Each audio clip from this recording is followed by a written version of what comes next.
नमस्कार, आप देख रहे हैं मीडिया नई सुबह का खास प्रोग्राम फेस्टिवल्स। मैं हूं हमीर सिंह। हमारे साथ हैं ठाकुर युवराज सिंह आलोक जी, जो कि बहुत बड़े समाज सेवी हैं और वो समय समय पर किसानों के नेता हैं, समय पर किसानों की मदद करते रहते हैं। उनसे जानेंगे आज सर, हाल ही में हम बात करेंगे, दिल्ली में भी चुनाव चल रहे हैं, उपचुनाव। कुछ सीटों पर जहाँ विधायक बन गए, सांसद, उन्होंने जो सीट छोड़ दी थी, खाली हो गई थी। और बात करेंगे बिहार के चुनाव पर और जन्मदिन की बधाइयों पर बात करेंगे आपसे आज।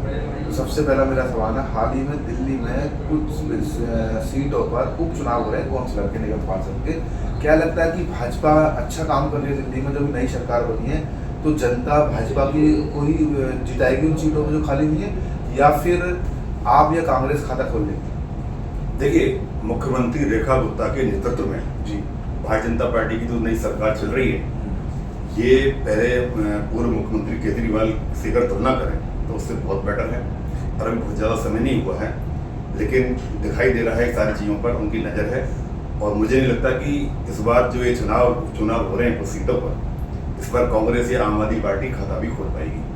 बीजेपी का नेतृत्व सक्षम है, सही काम सरकार कर रही है। और बीजेपी के इसमें विधानसभा के जो विधायक चुनकर आएंगे विधानसभा में बीजेपी के आएंगे, मुझे ऐसा लगता है। जैसे कि यमुना की स्थिति जो पहले थी, इस बार छठ पूजा बड़े गर्व से मनाया लोगों ने, झाग भी शायद आपको इस बार नहीं नजर आए, तो आपको लग रहा है कि भाजपा कुछ काम कर रही है यमुना? बिल्कुल बिल्कुल। देखिए, बीजेपी की जब से सरकार बनी है, पहली छठ पूजा का पर्व निकला है 10-12 दिन पहले, तो आपने महसूस किया होगा कि जो पिछले टाइम पर जहर होता था, हालांकि अभी बहुत ज़्यादा टाइम नहीं निकला है, उसमें बहुत कमी आई है। अभी बहुत कुछ करना बाकी है, पूरी तरीके से अभी खत्म नहीं हुआ है, लेकिन उन्होंने स्टार्टिंग कर रही है, गंभीरता से सरकार काम कर रही है। और उसमें जो प्रदूषण है उसमें भी बहुत कमी आई है।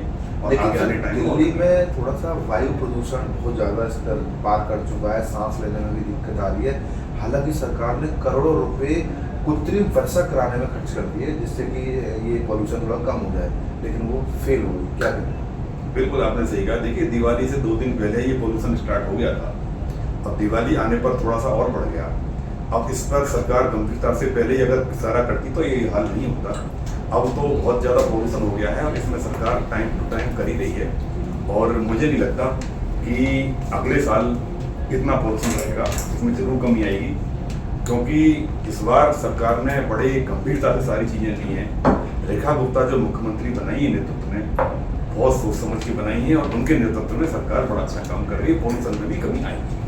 सर, हम बात करते हैं बिहार चुनाव पर। बिहार में बहुत चुनावी माहौल चल रहा है, सभी पार्टियां दम दिखा रही हैं। हमारे उत्तर प्रदेश के योगी जी भी रैलियाँ कर रहे हैं, राहुल गांधी जी भी रैलियाँ कर रहे हैं, उधर लालू यादव के सुपुत्र लगे हुए हैं, लेकिन एक उनके बेटे अलग पार्टी में लगे हुए हैं और उनका विरोध कर रहे हैं अपने भाई का।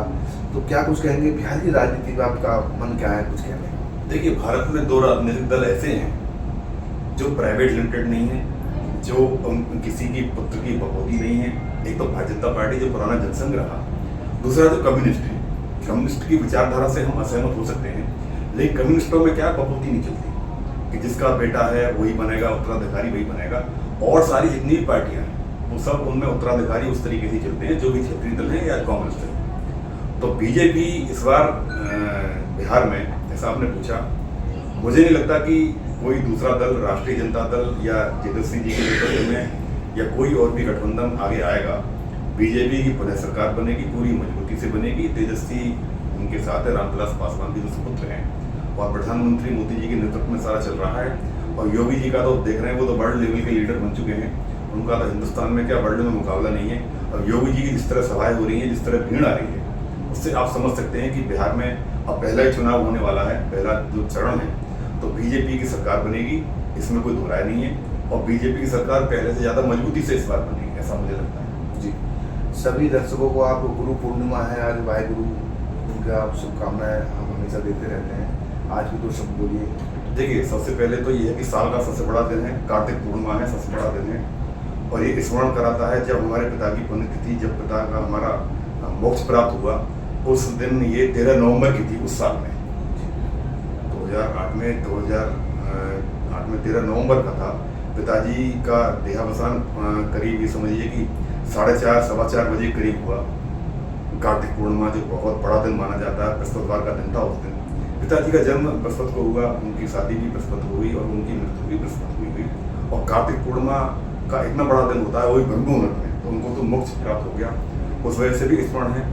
और दूसरा आप ये समझिएगा कि मैं सभी देशवासियों को, पदाधिकारियों को, Radha Rani residency private limited के दफ्तर में कार्यालय में बैठे हुए हैं, जितने भी इन्वेस्टर हैं, जितने भी प्लॉट लिए हुए हैं, जितने भी हमारे साथीगण हैं, Radha Rani residency private limited के सभी को मैं कार्तिक पूर्णिमा की बहुत बहुत बधाई, शुभकामनाएं देता हूँ। और आज का दिन बहुत विशेष है, क्योंकि दीपावली के बाद में देवोत्थान के बारे में ये दिन आया है 5 तारीख का।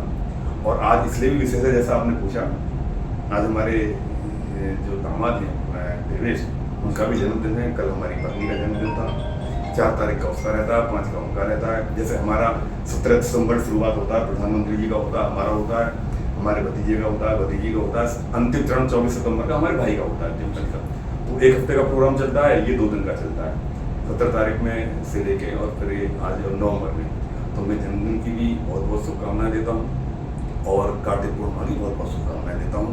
और आप ये समझिएगा कि बिहार की राजनीति हो या दिल्ली की राजनीति हो, उत्तर प्रदेश की राजनीति हो, बीजेपी इस तरीके से काम कर रही है। मुझे नहीं लगता कि दूसरे दलों में क्या है कि अपना वो कोई ना कोई, देखिए आप ये समझिए कि मोदी और मोदी जी के सामने 150 करोड़ देशवासी हैं।